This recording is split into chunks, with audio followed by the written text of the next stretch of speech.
Kamakailan lamang po may nilabas na po yung tawag po dito, yung immigration ng Japan tungkol doon sa changes ng presyo ng pag-a-apply ng visa. So maaari ba sa inyo hindi affected kasi hindi naman kayo personally nagbabayad, ano po yung ano. Kami po ramdam na ramdam namin yung pagbabago kasi parang from Seng to Mang, parang 4,000 naging Rukumang yung tinaas. Ang laki. Sobrang laki ng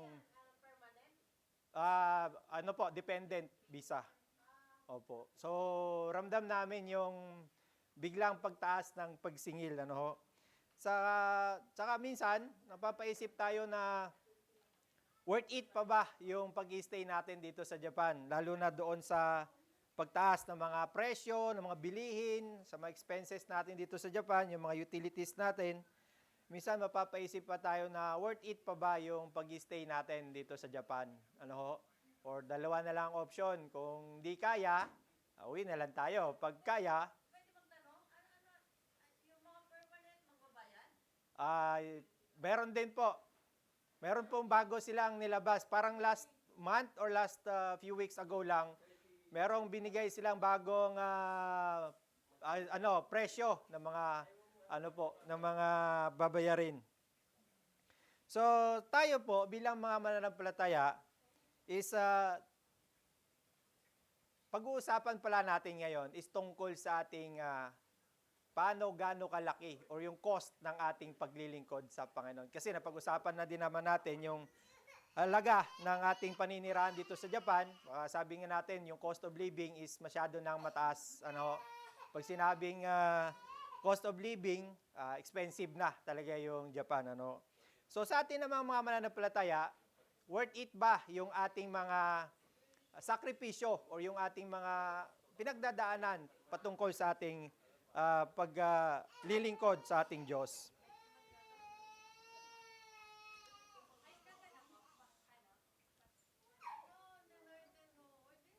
Ayan. So, ang pamagat po ng ating pag-uusapan ngayong umaga is the cost to serve. At ang ating tema po is Following Jesus, and yung ating series po is yung Disciples Path. So, ano ba yung cost ng ating paglilingkod sa Diyos? Gaano ba kahalaga or gaano kalaki yung dapat nating, ano ba to, tungkol ba to sa pera, tungkol ba to saan, yung cost ng ating pag-serve? Dito po, ang tunay po at ganap na tagasunod ni Kristo ay handang tanggapin at pagtiisan ang lahat ng kinakailangan sa pagsunod sa Kanya. So ano po yung nararanasan sa buhay ng isang tunay at ganap na tagasunod ni Kristo? At ang ating talata po ay mababasa po natin sa Luke chapter 9 verse 57 to 62. Sabay-sabay po nating basahin. Sa naglalakad, may isang lalaking lumapit at nagsabi kay Jesus, "Susunod po ako sa inyo, kahit saan kayo pumunta." Sumagot si Jesus, "May lungga ang asong gubat at may pugad ang mga ibon, ngunit ang anak ng tao ay wala man lamang mapahingan." At sinabi naman niya sa isa, "Sumunod ka sa akin." Ngunit sumagot ito, "Panginoon, hayaan lang po muna ninyong may palibing ko ang aking ama." Sinabi ni Jesus sa kanya, "Hayaan mo ang mga patay ang maglibing sa kanilang mga patay, ngunit humayo ka at ipahayag mo ang kaharian ng Diyos." May isa namang nagsabi sa kanya, "Susunod po ako sa inyo, Panginoon, ngunit hayaan ninyong magpaalam muna ako sa aking pamilya."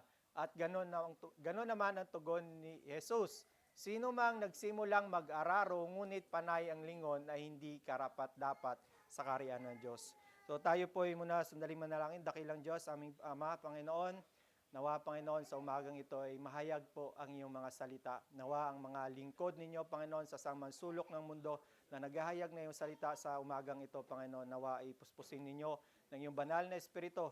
At ang iyong lingkod, Panginoon, na naririto sa harapan ng mga kapatid, Panginoon, nawa ay ibaba niyo po ako, Panginoon, at tanging iyong salita lamang ang aming marinig, aming mapapurihan at aming mapasalamatan. Kami po ay naniniwala, O Diyos, na ang iyong salita ay may kapangyarihan, makapagpabago ng puso ng sinumang makarinig nito. At nawa, Panginoon, iling din namin ang aming internet connection na maging Matatag ito, Panginoon, upang sa gayon ang aming mga kapatid na nanonood sa live ay patuloy po nilang maranasan ang iyong presensya. Ito po ang aming kahilingan sa matamis na pangalan ng iyong anak na si Jesucristo na aming Diyos. Amen and amen. So, balikan po muna natin yung context po nito ng ating binasa. Ito po yung talatang ating nabasa is huling bahagi na po ito ng paglalakbay ni Jesus papuntang Jerusalem. Ito na yung last na pagpasok niya sa Jerusalem kasi ito na yung time na siya ay magdadanas ng hirap.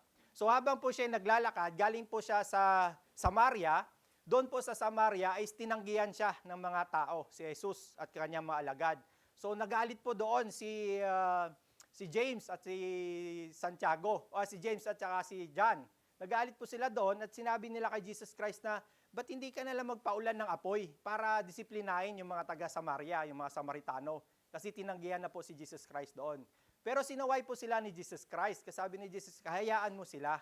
So habang naglalakad si Jesus, papunta na pong Jerusalem, dito niya na po nakasalubong yung tatlo. Pero bago niya po nakakausap tong tatlo, meron pong mahalagang mga context po sa Bible na nagpapatungkol dito sa pagiging alagad.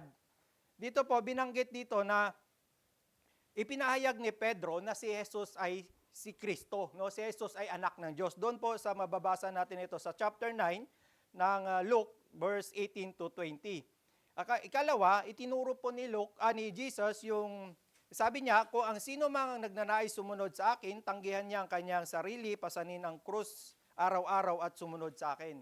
So, sinulat niya po ito sa Luke 9:23. So, doon pa lamang po, parang pinapahiwatig na ni Jesus Christ na yung pagiging alagad is magkakaroon ng sakripisyo or magkakaroon ng pagdanas ng sakripisyo. Ano ho? So, dito sa pangatlo, yung nabanggit kanina sa atin ni Sis Krisa sa Sunday School, yung transfiguration na sinabi ng God the Father, sabi niya sa kanya, ito ang aking anak, ang aking pinili, siya ang inyong pakinggan. So, doon nakikita na natin yung Trinity, na sinasabi ng Diyos Ama na ito yung aking anak, no? Na siya ang ating pakikinggan. So, mahalaga po yon na maunawaan natin bakit sinasabi na si Jesus Christ is anak ng Diyos. At sinabi mismo ng Diyos Ama na si Jesus Christ yung kanyang anak. Kasi ito po yung ating susundan. Ito po yung ating ifa-follow. Di ba? So, ang tanong po ngayon is, are we a follower of Christ or are we a believer of Christ? Magkaiba po yung dalawang yon. Naniniwala po ba kayo na magkaiba yon? Ang believer po, naniniwala sa Diyos. Pero pwedeng hindi siya sumunod. Even yung Diablo, di ba, naniniwala siya na si Jesus Christ is anak ng Diyos. Pero hindi siya sumusunod. So, believer po sila. Pero yung follower po, maliban po na siya ay naniniwala, siya po ay sumusunod. So ngayon, ito po, nais ko pong sagutin ninyo sa inyong isipan kung alin po tayo doon. Believer po ba tayo or follower of Christ? Pero kapag sinabi po nating follower of Christ, ito na, Kapag sinabi po nating follower of Christ, paano ba ang pagiging follower of Christ? Ay, tumalon. One po, ayan. Wala pala yung one. Nakalagay ba, one? Ay, baba pala, sorry. Ay, hindi ko na isulat. O na-delete ko. O, kaya man na. Yung one, di ba, sabi dyan, following Christ is not easy. Sa unang puntos natin, following Jesus requires sacrifice. Sabi diyan, nangangailangan siya ng sakripisyo. Balikan muna natin yung talata. Sabi diyan, samantalang sila'y naglalakad, may isang lalaking lumapit at nagsabi kay Jesus, susunod po ako sa inyo. Pansinin niyo po yung sinabi niya, susunod. Hindi niya sinabing sasama. Sinabi niya diyan, susunod. O sa English, I will follow you. So yun yung tanong natin kanina. Are we a follower of Christ? Kung ang sagot natin is tayo po ay follower, ano po ba yung mararanasan? Di ba? Kanina doon sa ating point A, following Christ is not easy. Hindi ba? Hindi madali. ang pagsunod sa Kanya.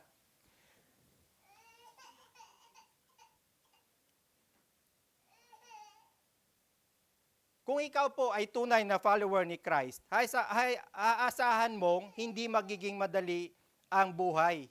Ang pagsunod po sa Kanya ay may kapalit. Hindi po basta sakripisyo lang ang pagsunod sa Kanya. Nagkakaroon po ito ng costly sacrifice. May halaga yung pagsasakripisyo. Ang tanong ulit, tayo ba yon? Ako ba yon? Yung nagsasacrifice para masunod natin si Kristo. Paliwanag muna natin yung costly. Ano ba yung costly sa karaniwan nating pamumuhay? Kaya makikita natin to kung ano yung costly na to, kung ano yung halaga sa karaniwan nating pamumuhay. Ang costly po, nangangahulugang mahal or expensive. For example, yung ating mga gamit, yung ating sasakyan, or yung ating cellphone. Costly yung kasi magkano yung nilalabas mo, ano? Yung ating bahay, kung may bahay tayo sa Pilipinas, mahal yung ating pagkabili. Ano? Yun yung isa sa meaning ng costly. Pero sa atin, hindi lahat tungkol sa pera. Halimbawa, sabihin natin oras. Costly yung oras natin. Kunwari, nag-aaral tayo ng ating reviewer para sa ating exam. So, gumugugol tayo ng mahabang oras para makapag-aral, para may pasa natin. Kasi may goal tayo eh. So, ipagpapalit natin yung mahabang oras natin sa paggugugol sa pag-aaral kasi may goal tayo. So, yung parang meron siyang kapalit, ginagawa mo to dahil may kapalit. So, yun yung costly. Ano? Pangalawa, pwedeng sabihin natin na lakas, yung strength natin sa trabaho natin. So, kailangan natin maglabas ng maraming lakas para makapagtrabaho tayo. Sa anong reason? Ano yung goal natin? Ba't tayo nagtatrabaho? Para kumita tayo. Diba? Nagkakaroon tayo ng pagod sa araw-araw dahil gusto nating kumita. Dahil gusto nating merong trabaho tayo at gusto nating kumita. So parang dito sa Japan, parang bihira yung trabaho na hindi napapagod, ano? Meron po ba na yung trabaho dito sa Japan na hindi napapagod sa maghapon?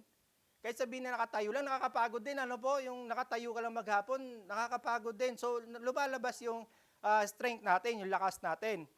Pangatlo, maaring comfort natin or kaginawaan. Kagaya po sa mga magulang. Gusto mo man magpahinga, pero hindi mo magawa. Kasi may naalagaan ka pa, gusto mo bang maidlip, hindi mo pwedeng magawang maidlip kasi may obligasyon ka sa mga anak mo. Kagaya po sa amin, yung Saturday ko, hindi ko nararanasan yun, hindi ko nararamdaman yung Saturday ko.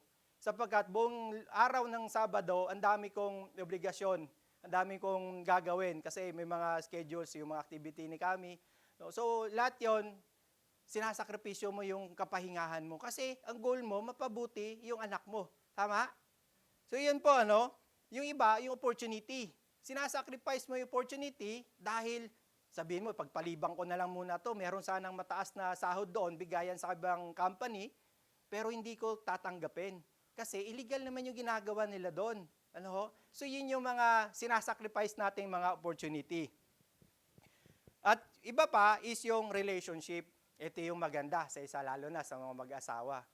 Isasacrifice mo yung relationship mo doon sa mga kaibigan mo para hindi lang kayo mag-away ng iyong asawa. For example, niyaya ka ng mga barkada mo, kaibigan mo, tara, mag-inuman tayo. Ay, hindi, talo-talo muna tayo. So, sasacrifice mo na yung relationship mo doon sa kaibigan mo para hindi kayo mag-away ng iyong asawa. So, nagigets po natin kung ano yung costly sa pangkaraniwang nating buhay. Balik po tayo doon sa topic natin. Ang tanong is ganito. Ilang oras yung sinasakripisyo natin para makapag-devotion sa Diyos? Gaano karaming opportunity ang pinalampas natin para unahin natin yung paglilingkod natin sa Diyos? Gaano kalakas o gaano karaming lakas ang inilabas natin o isakripisyo natin para sa paglilingkod sa Kanya? At ano yung mga opportunity na pinalagpas natin para lang masunod yung gusto ng Diyos sa atin? Diba? Following Christ is not a promise of easy life. It demands sacrifice. You must be willing to give up your time, effort, strength, opportunities, and even relationship for the sake of Christ. Only then you can truly say, I am a genuine follower of Christ. Amen? So, nasaan na po ba tayo? Nasa follower ba o sa believer? So, unti-unti nating sasagutin, ano? Letter B, disciple must be willing to live comfort and security. Ibig sabihin po ba nito, basahin po muna natin yung talata. No? Sabi dyan sa Luke 9:23, kung ang sino man nagnanais sumunod sa akin, tanggihan niya ang kanyang sarili, pasanin ang kanyang krus araw-araw at sumunod sa akin. Ibig sabihin po ba nito, hindi na magiging komportable yung buhay natin? Kapag sinabi niyo pasanin, sinabi ni Jesus Christ, pasanin mo ang krus mo araw-araw. Ibig sabihin po ba nito, hindi na magiging komportable yung buhay natin? Yes po, hindi na tayo magiging komportable. At bakit? Meron po itong tatlong level. Tingnan natin yung level 1. Kung ang pagiging follower po ay inaalis tayo doon sa comfort zone natin. Di ba? Kung pag-comfort tayo, nandun tayo sa comfort zone natin. Kapag inalis tayo doon sa comfort zone natin, hindi na komportable. Di ba? Level 1, personal comfort. Dati, kung hindi mo pa nakikilala si Kristo, ang habol mo is yung kayamanan dito sa mundo. Yun yung personal comfort natin eh. Gusto ko lang magkaroon ng maraming pera sa bangko para maging hayahay yung buhay ko. Tama? Yun yung goal natin eh. Yung magkaroon tayo ng yung mapayapang buhay na lagi na imagine, meron ko kubo doon sa bukirin na nagpapakain lang ng manok, ng mga tilapia. Parang ganun lang kasimple, mapayapang buhay mo. Pero kapag follower ka ni Christ, iba po yung tinuturo ni Kristo. Ang sabi niya, huwag kang mag-ipon ng kayamanan dito sa lupa. Doon sa langit ka mag-ipon. Kasi ito, maiiwan mo to, mawawala to, mananakaw to. Yung kayamanan doon sa langit, hindi nananakaw. So, aalisin ka na doon sa comfort zone mo. So, komportable ba? Hindi, di ba? Pangalawa, dati, pag nagbibigay tayo sa ating offering, 20 pesos lang, alalang-alala ko to, natatandaan ko to nung ako'y nasa Katoliko pa. Pagka iikot na yung buslo, yung pinaka mabigat, yung kumakalansing, yun yung dudukutin, yung papel, ititira, tapos yun lang ihulog. Tapos ang bigat pa ng puso mo, no? Pero kapag ikay mananampalataya o follower ka ni Christ, ano yung tinuturo sa atin? Di ba ika po? O di kayo kusang kaloob mo? Di ba? Yun yung comfort zone natin kasi noon, ito lang yung kaya ko, ito yung madali sa akin. Eh ngayon, di ba? Pansinin natin kahit sabihin natin na kusang kaloob mo yon, pero hindi yun yung dating kinasanayan mo eh. Nararamdaman mo pa rin yung discomfort doon sa pagbibigay, tama? Nararamdaman mo pa rin, sabihin natin, nandun pa rin yung kabigatan ng pagbibigay natin. So inaalis tayo ni Lord doon sa comfort zone natin. Yung level 2 naman, eto na. Kapag medyo malalim na yung ating pananampalataya kay Kristo, susuguin na tayo ni Lord. Maghayo ka na, punta ka na doon sa mga ganito, ganyan. Ito na yung missionary calling sa atin, ang magpahayag ng salita ng Diyos. So dadaling ka na niya doon sa mga lugar o sa mga taong madalas mong iniiwasan. Yung kagaya po ng mga sa homeless, sa mga slum area. So ikaw, bakit naman doon mo ako dadalhin, Lord? Nakakatakot yung lugar na yon. Di ba? Yun na yung mga level 2 ng ating discomfort kung pagiging follower ni Christ. Minsan, dadaling ka rin sa lugar na hindi mo nanaisin, kagaya ng mga bilangguan. Diba? Kasi uncomfort ka. Ako, personally, yun yung pinakaayaw kong puntahan. Hospital, tsaka bilangguan. Yan yung ayaw ko talaga, di ako komportable talaga sa lugar na yon. So, diyan ka dadalhin ni Lord. So, ngayon, mararanasan mo na yung discomfort. Minsan, dadaling ka na ng Diyos sa ibang bansa. So, maaaring nandito tayo sa bansa, komportable, pero meron pa rin side na to na discomfort sa atin kasi malayo tayo sa pamilya natin. Malayo tayo doon sa pinanggalingan natin. Tama? At minsan, dadaling ka lang sa kabilang department ng iyong trabaho. Ito yung madalas, nagre-reklamo pa tayo. Lord, bakit naman dito ako sa kabilang department? Doon na ako, doon yung mga kachismisang ko sa department ko eh. Dadalhin mo ako sa kabila, ayaw ko doon. Pero yun po kasi ang gusto ni Lord, na doon ka pumunta kasi ipapahayag mo yung kanyang salita. Kasi may mission ka na eh. Tama? So yun yung gusto ni Lord, kaya inaalis tayo ni Lord sa comfort zone natin.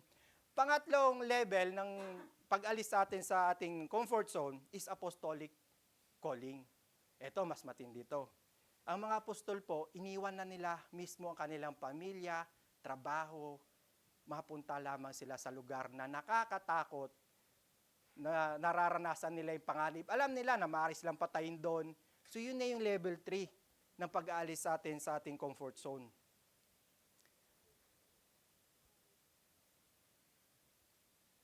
Tingnan natin sa letter C.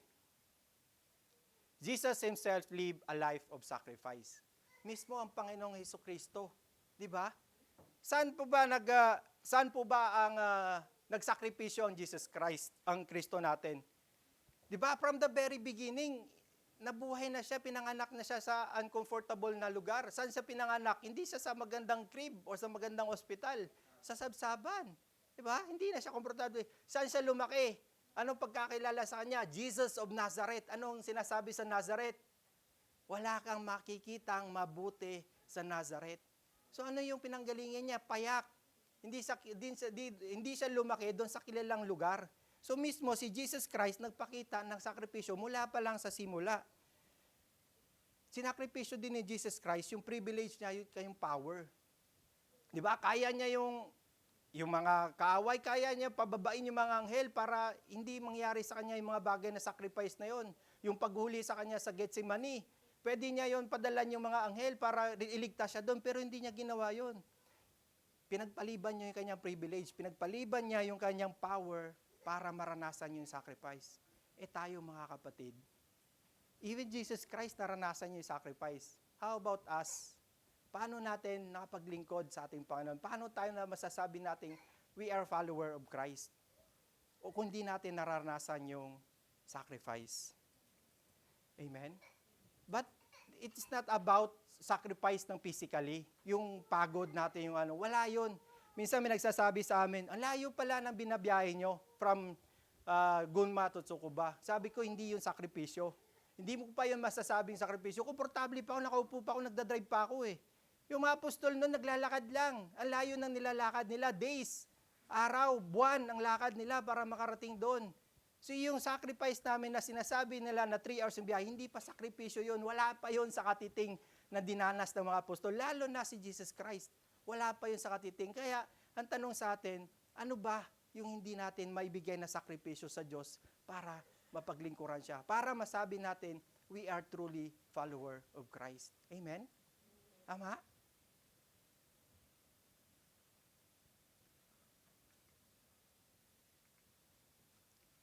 Sabi diyan sa Philippians 2:7-8, He emptied Himself, He humbled Himself, He became obedient to death, even death on the cross.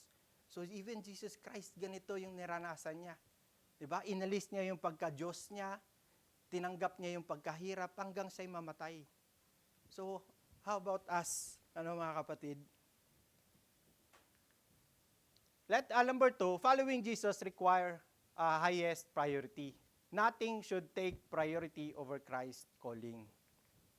Ang sabi niya doon, at sinabi naman niya sa isa, sumunod ka sa akin. Yung isang to, yung kanina, sabi niya, siya nagpresenta, di ba, na susunod po ako sa inyo, I will follow you. Ito naman, maring nasa tabi lang, sumama lang doon sa tatlo, at siya tinawag ni Kristo, sumunod ka sa akin.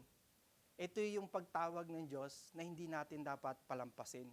Kasi mismo ang Diyos ang nagsabi. Hindi naman siya nagpresenta, siya naman mismo ang Jesus Christ nagsabi sa niya, sumunod ka sa akin. Tinatawag ka ng Diyos. Tama? Saan ako?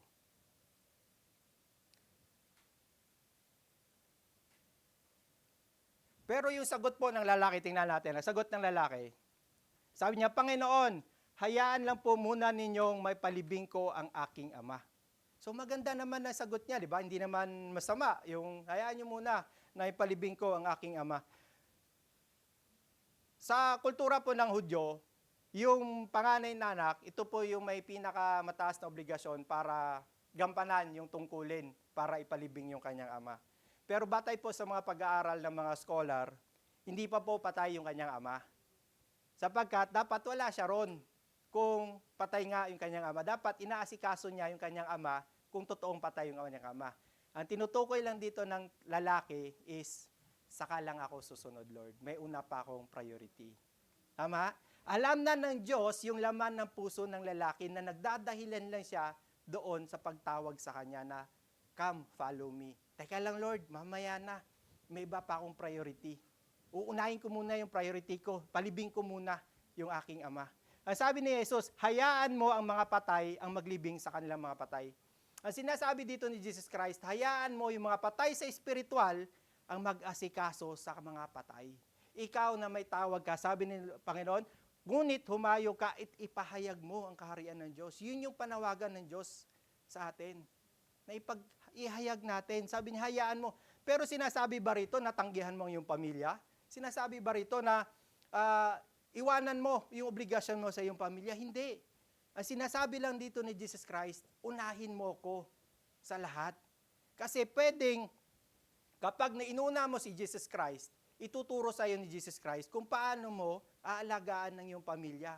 Paano mo i-guide ang iyong pamilya kapag siya ang inuuna mo. Di ba? Hindi yung tungkol sa sinabi ni Jesus Christ na ako na lang paglingkuran mo, hayaan mo na yung pamilya mo. Walang ganon. Sinabi niya nga mismo, di ba? Sabi niya, honor your father and mother. Siya mismo ang nagsabi noon na huwag mong pabayaan ng iyong mga magulang. Kilalanin mo siya, di ba? I-honor mo siya. Tama? Ang problema lang po kasi ng lalaki doon, gusto lang pala ang mangyari ni Jesus Christ doon is ilantad yung heart ng tao. Actually, yung pagsunod sa kanya, yung sacrifice, hindi naman to tungkol sa physical eh. More on the heart. Yung heart natin yung nagpipigil sa atin. Yung heart natin yung nagpapahirap sa atin. Yung heart natin yung nagbibigay sa atin ng discomfort. Tama? Yung physical siguro, let's say sabihin natin yung pagod, siguro 10% ng kabuang pagkatao natin, yung may effort natin sa Panginoon. But 90% lang doon is yung heart natin. Yun yung nagpipigil sa atin. Tama? Yan yung nagpapahirap sa atin. Letter B, Jesus highlights urgency, not family disrespect. Sabi ng Panginoon, unahin mo muna yung kaharian ng Diyos. Hindi ko naman sinasabi na wag mo nang galangin ang iyong pamilya. Diba? Sabi niya, bigyan natin illustration pala to, no? Kunwari, tungkol ito sa urgency, diba? Sabi diyan, urgency, kailangan uunahin. For example, isang doktor, nasa kalagitnaan siya ng pag-oopera ng isang pasyente. Tapos, biglang may tawag, Dok, pinapauwi ka sa inyo. Pinapauwi ka ng asawa mo, isalin mo daw yung tubig doon sa dispenser. Ano ba unahin ng doktor? Tatapusin niya ba yung pag-oopera o uuwi mo na siya doon para isalin yung tubig niya? Diba? Ang sinabi ng Diyos, ito yung uunahin natin. Ito yung kaharian ng Diyos ang unahin natin. Ang paglilingkod sa Diyos ang unahin natin at ako na bahala doon sa pamilya mo. Tama? Ika-guide ka ng Diyos kung paano mo paglingkuran din ng pamilya mo. Tama? Saan ako? Nawala na yung aking notes.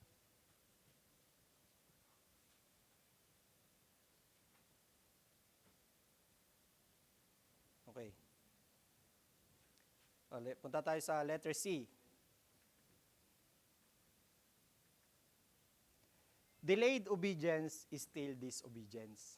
Ito yung maganda. Kunwari, utusan mo yung anak mo, anak, pakiligpit nga muna yung kalat sa lamesa. Ang sagot, yes po, pero mamaya na. Tingin po natin, obedience pa rin po ba? Sinabi niya naman, yes po, pero mamaya na. Ibig sabihin ba nun, inobey niya yung utos mo? Hindi po ba hindi? Delayed obedience is still disobedience. Sa kaharian ng Diyos, ang later ay hindi obedience. Ang mamaya ay hindi pagsunod. Tama? At pangatlong puntos natin, following Jesus requires not looking back. At ang sabi niya sa A disciples cannot live without divided loyalty. Sinabi diyan, may isa namang nagsabi sa kanya, susunod po ako sa inyo. Pero, tinawag pang Panginoon, may pagkakilala sa Diyos. Ngunit, hindi pa nagsasagot si Jesus Christ, may ngunit na siya. Hayaan mo ninyong magpaalam muna ako sa aking pamilya. Pero tama din naman. Siyempre, magpapaalam ka muna sa iyong pamilya. Pero yung tinutukoy po dito ni Jesus Christ is not about the family, kundi may nililingon ka pang iba. Ibig sabihin, besides doon sa loyalty mo kay Jesus Christ, may iba ka pang pinapriority. Kunwari, sa isang laro, championship ng basketball, sa kabilang team, andun yung best friend mo kasi magkaiba kayo ng school. Ikaw, nandito ka sa ibang team din. So, magkalaban yung team nyo. Hindi ka makapagbigay ng buong laro mo kasi inaalala mong yung kaibigan sa kabila na kawawa naman mamaya yung pag natalo. Di ba? So, yung paglalaro mo is parang hindi buo, hindi solid na, dito ibibigay ko lahat ng lakas ko kasi kailangan manalo kami. So, ang nangyayari, minsan pinapasahan mo pa siya ng bola para wag naman sila matambakan ng husto. Kawawa naman masyado, tambak na tambak, di ba? So, hindi po nagiging solid o yung loyalty natin nagdi-divide, nagiging dalawa. So, yun po yung ayaw ng Diyos sa atin. Unahin, siya lang dapat, yung loyalty natin sa Kanya lang. Yun yung nais ng Diyos. Sabi niya, di ba? Kung sino mang magsimulang mag-araro, ngunit panay lingon, ay hindi karapat dapat sa iba. Ibig sabihin, wala nang lingon. Hindi pwedeng mag-araro. Pag nag-araro ka, hindi pwedeng panay ka lingon sa likod. Sino po nakaranas mag-araro dito sa probinsya? Ako, danas ko yung pag-araro kasi lumaki po ako sa bukid eh. Hindi ganon. Yung araro, yung sunod ka sa kalabaw. Kasi po yung pag-araro, nung kami po yung nag-araro, actually hindi naman po nakatingin sa harapan, nakatingin po doon sa dinadaanan. Kasi dapat doon ka nakatingin lagi kasi kailangan mo sundan yung mga nauna mong dinaanan. Kapag panailingon ka, ano tawag doon sa gutya-gutya, yung tama mo, zigzag yung tama mo. So yun yung sinabi ng Diyos na hindi ka pwedeng nakatingin sa harap at nakatingin ka rin sa likod. Dapat isa lang ang direction natin. Papunta lang, forward lang. Tama? Hindi pwedeng palingon-lingon tayo na ano ba yung nasa likod ko? Ano ba yung nasa gilid ko? So, dapat focus tayo. Straight yung ating paglilingkod sa ating Panginoon. Letter B, looking back represents a heart still attached to old life. Ang best example po nito ay si Lot. Sino po ang nakakilala kay Lot at saka yung asawa? Di ba? Ano sinabi sa kanya ng Diyos? Ano sinabi sa kanya ng anghel? Wag na wag kayong lilingon. Lumingon si Lot, hindi dahil gusto niya lang makita kung ano yung bumabagsak na apoy.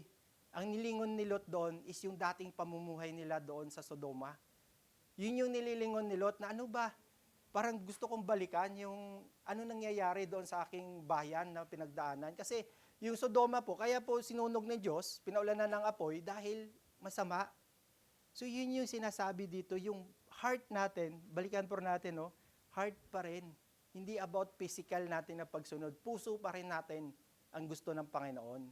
Kasi binabalik tanaw natin yung nakaraan natin. Hindi pwedeng maglingkod sa Diyos na bumabalik tayo sa ating nakaraan. Tama? Pinalitan na ng Diyos yung ating buhay. Tama? Pinalitan na ng Diyos yung ating puso. So hindi pwedeng naglilingkod tayo, pero nandun pa rin tayo sa comfort zone natin.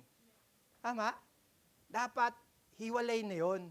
Looking forward na tayo, hindi dapat pwedeng palingon-lingon. At letter C, dito po tayo magtatapos. Faithful disciples continue moving forward despite of difficulties. Alam niyo po sa pag-aararo, danas na danas ko to. Maaring may madaanan kayong malalaking bato. Minsan napapahinto yung kalabaw kapag tumama sa malalaking bato. Minsan may madadaanan kang matinik na mga damo, yung tawag doon, makahiya. Minsan, pagod na yung binti mo sa kakalakad. Pero, ang sinabi ng Diyos, forward despite of difficulties. Patuloy tayong moving forward. Patuloy tayong dumiretso kahit anong difficulties nating nararanasan. Ganun po yung pag-follow sa kay Jesus Christ. Hindi about to sa kung gaano karaming lakas ang ilalabas natin. Hindi to about kung gaano karami yung pera na ilalabas natin. Hindi to about kung gaano maraming oras ang ginugol natin sa Panginoon. It's about our heart to be transformed. Yung puso natin, nabago ba? Nabago ba na bilang follower of Christ? Talaga bang binigay natin yung sakripisyo natin sa Diyos? Kaya ang panawagan ng Diyos sa atin, surrender natin yung ating heart, ibigay natin sa ating Panginoon, kasi babaguhin tayo ng ating Diyos. Sabi dito, yes, there are physical sacrifices, but that's only a small part, maybe 10%. What truly matters is the sacrifice of the heart. Amen? The greater sacrifice is surrender of the heart. Sabi nga dito, sa ating pagtatapos, naway nasagot natin ang tanong, are we truly follower of Christ? At kung ang sagot natin ay hindi pa, kung gayon, ito yung pinakamagandang oras para tugunin ang tawag ni Jesus, follow me. Worth it ba talaga ang sakripisyong kailangan para sundin si Jesus Christ? Yes. Sacrifice are part of growing deeper in Christ as His follower. Tama? At sa ating pagtatapos, sa ating conclusion, the real heart of disciples is this: we follow Jesus not when it's convenient, but because He is worthy. Tama? So tayo po ay manalangin. Dakilang Diyos, aming Ama, Panginoon, nawa ay nangusap po kayo, Panginoon, sa amin sa umagang ito. Yes, Lord, you are worthy, Panginoon. Karapat dapat kayong, Panginoon, na aming paglingkuran. Karapat dapat yung aming mga sacrifices, Panginoon. It's not about our strength, Panginoon. It's not about our time. But it's about our heart, O Lord. Nawa yung heart namin, Panginoon, magkaroon ng pagkaunawa, Panginoon, yung sacrifice na ibibigay namin sa inyo, Panginoon, is ito yung kaparaanan para lalo kaming lumago, lalo kaming lumalim sa inyo, Panginoon. Lalo pa naming makita at makilala kayo, Panginoon. Lord, iparanas niyo po sa amin yung sacrifices na ito, Panginoon. Iparanas niyo po sa amin yung ang aming mga puso, Panginoon, ay magkaroon ng heart of sacrifice, Panginoon, para sa inyong mga ministry.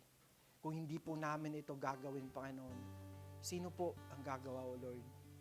Paano po, Panginoon, maipahayag ang iyong salita, Panginoon, kung hindi po kami magsasacrifice, O Lord? Lord, nawa, katagpuan niyo kami, Panginoon, na tapat na naglilingkod sa inyo, Panginoon, at masabi namin, Panginoon, I am a truly genuine follower of yours, O Lord.